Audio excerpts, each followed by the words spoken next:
Hello friends, આજે હું તમારી સાથે શેર કરીશ કાચી કેરીના ઇન્સ્ટન્ટ અથાણાની રેસીપી. તો આ અથાણું સ્વાદમાં ગોળ કેરી જેવું લાગે છે, પણ ઘરે ગોળ કેરી બનાવતી વખતે કાં તો અથાણામાં ગોળ ઓગળતો નથી અથવા તો કેરીના બટકા અને રસો અલગ રહેતા હોય છે. આજે આપણે ગોળ કેરીને ભૂલાવી દે તેવું આ અથાણું એકદમ નવી ટ્રીક સાથે કુકરમાં તૈયાર કરશું. જેમાં કેરી અને ગોળને એકસાથે બાફીને એક ખાટું મીઠું મિક્સર તૈયાર કરશું અને પછી એ મિક્સરમાં ગુજરાતી સ્ટાઇલ અથાણાનો મસાલો એડ કરીને અથાણાને એકદમ ટેસ્ટી તૈયાર કરશું. તેને તમે એકવાર બનાવીને 1 વર્ષ સુધી ખાઈ શકો છો. તે જરા પણ નથી બગડતું. તો સૌથી યુનિક રીતે અને સૌથી ટેસ્ટી બનતું કાચી કેરીનું ઇન્સ્ટન્ટ અથાણું એકવાર ચોક્કસથી ટ્રાય કરવા જેવું છે. તો ચાલો રેસીપી શરૂ કરીએ. આખા વર્ષ માટે કાચી કેરીનું ઇન્સ્ટન્ટ અથાણું બનાવવા વજનમાં 500 ગ્રામ અને 1 નંગ જેટલી આ રીતની મોટી સાઇઝની રાજાપુરી કેરી લીધેલી છે. આ કેરીમાં ખટાશનું પ્રમાણ વધારે હોય છે, જેનાથી અથાણું લાંબા સમય સુધી સારું રહે છે. એક કેરીને લઈને સૌથી પહેલા તેના ડીટીયાના ભાગને કાઢી લઈએ અને પીલાની મદદથી કેરીની છાલને કાઢી લઈએ. તો કેરીની છાલમાં તુરાશનું પ્રમાણ રહેલું હોય છે. અથાણું બનાવતી વખતે આપણે છાલને સારી રીતે કાઢી લેવાની છે.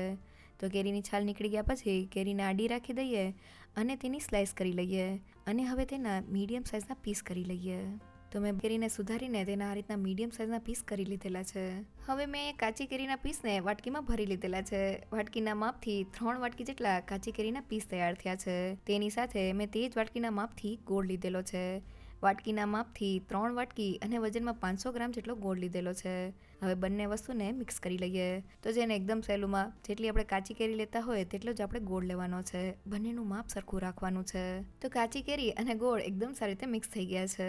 અને હવે કાચી કેરીને બાફવા માટે મેં કુકરમાં પાણી એડ કરીને સેન્ટરમાં કાંઠો રાખી દીધેલો છે.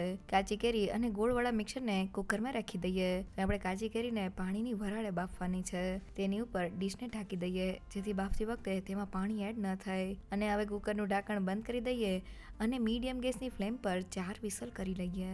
તો આપણી કેરી બફાય છે ત્યાં સુધી અથાણામાં એડ કરવાનો મસાલો બનાવવા મેં 1/4 કપ અને 4 મોટી ચમચી જેટલા સૂકા લીલા ધાણા લીધેલા છે. હવે મેં ધાણાથી અડધું એટલે કે 2 મોટી ચમચી જેટલી લીલી વરિયાળી લીધેલી છે. ધાણા અને વરિયાળીને થોડા શેકી લઈએ, જેથી તે ક્રિસ્પી થઈ જાય અને અથાણામાં તેનો એકદમ સરસ સ્વાદ આવે. તો આ અથાણાને આપણે ગુજરાતી સ્વાદ સાથે બનાવીએ છીએ. અહીંયા જો ઘરમાં સૂકા લીલા ધાણા ન હોય તો તમે તેની જગ્યાએ ધાણાના કુરિયા પણ લઈ શકો છો.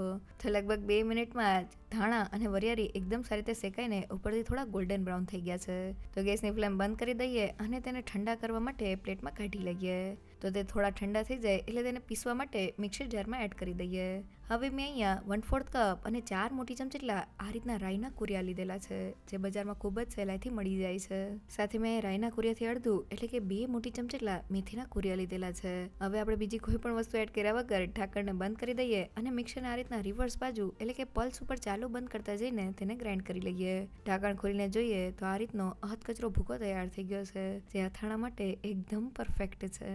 અને હવે ગ્રાઇન્ડ કરેલા મસાલાને થાળીમાં સ્પ્રેડ કરી દઈએ અને સેન્ટરમાં 1 ચમચી હિંગ એડ કરી દઈએ. હવે અથાણામાં એડ કરવા માટે મેં અડધા કપ જેટલું તેલ લીધેલું છે. તેને વઘારિયામાં એડ કરીને ગરમ કરી લઈએ. થોડી વાર પછી તેલમાં થોડા રાઈના કુરિયા એડ કરીને જોઈએ તો તે તરત જ ઉપર આવી જાય છે. મીન્સ આપણું તેલ ગરમ થઈ ગયું છે. તેને ગેસ ઉપરથી લઈ લઈએ અને થોડું ઠંડુ કરી દઈએ. અને હવે ગરમ તેલને મસાલામાં એડ કરી દઈએ. તરત જ આપણે મસાલાને ઢાંકી દેવાનો છે, જેથી તે અંદર શેકાઈ જાય. 5 મિનિટ થઈ ગઈ છે. હવે મસાલાને જોઈ લઈએ અને હવે તેમાં 1 ચમચી જેટલો હળદર પાવડર અને 1 મોટી ચમચી જેટલું મીઠું એડ કરીને તેને મિક્સ કરી લઈએ.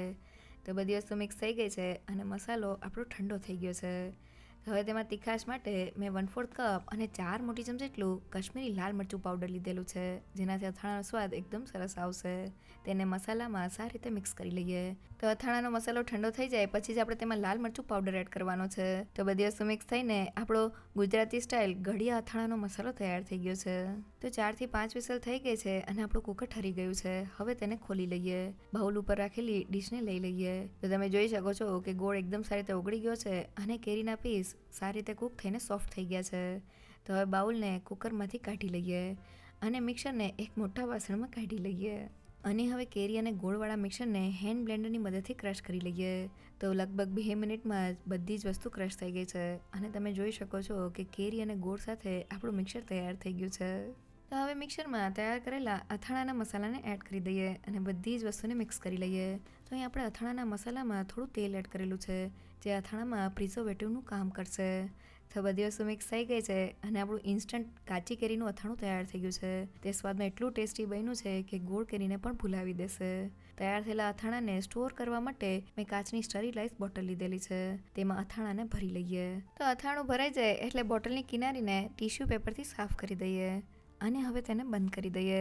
તો આ રીતની એરટાઇટ કાચની બોટલમાં અથાણું લાંબા સમય સુધી સારું રહે છે. તો આપણું અથાણું બનીને તૈયાર થઈ ગયું છે. ગોળ કેરીના સ્વાદ જેવું આ અથાણું એકવાર ચોક્કસથી ટ્રાય કરવા જેવું છે. તે સ્વાદમાં બહુ જ ટેસ્ટી લાગે છે. આ અથાણાને થેપલા, ભાખરી અને ખીચડી સાથે ખાવાની મજા આવી જાય છે. અથાણું બનાવતી વખતે બસ તમારે અમુક વાતનું ધ્યાન રાખવાનું છે. પહેલી એ કે અથાણામાં જેટલી તમે કાચી કેરી લેતા હોય તેટલા જ પ્રમાણમાં તમારે ગોળ લેવાનો છે. બંનેનું માપ સરખું રાખવાનું છે. સાથે કાચી કેરી અને ગોળને મિક્સ કરીને તમારે કુકરમાં હાઈ ગેસની ફ્લેમ પર 4 થી 5 વિસલમાં મિક્સરને બાફી લેવાનું છે, જેથી કાચી કેરી સોફ્ટ થઈ જાય અને ગોળ સાથે ભળી જાય. સાથે કાચી કેરી અને ગોળના મિક્સરને ક્રશ કરવાથી અથાણામાં તેનો એકદમ સરસ સ્વાદ આવે છે. તૈયાર થયેલા મિક્સરમાં જ્યારે આપણે અથાણાનો મસાલો એડ કરીએ છીએ ત્યારે અથાણું સ્વાદમાં જબરજસ્ત તૈયાર થાય છે. તૈયાર થયેલા આ અથાણાને તમે કોઈ પણ કાચની બરણીમાં ભરીને રેફ્રિજરેટરમાં 1 વર્ષ સુધી સ્ટોર કરી શકો છો. તે જરા પણ નથી બગડતું. જો તમને મારી આજની રેસીપી ગમી હોય તો મને કમેન્ટ સેક્શનમાં જરૂરથી કહેજો. સાથે મારા વિડીયોને લાઇક અને ફ્રેન્ડ્સ અને ફેમિલીમાં શેર કરજો અને મારી ચેનલને સબસ્ક્રાઈબ કરવાનું ના ભૂલશો. તો ફરી મળીએ એક નવી રેસીપી સાથે.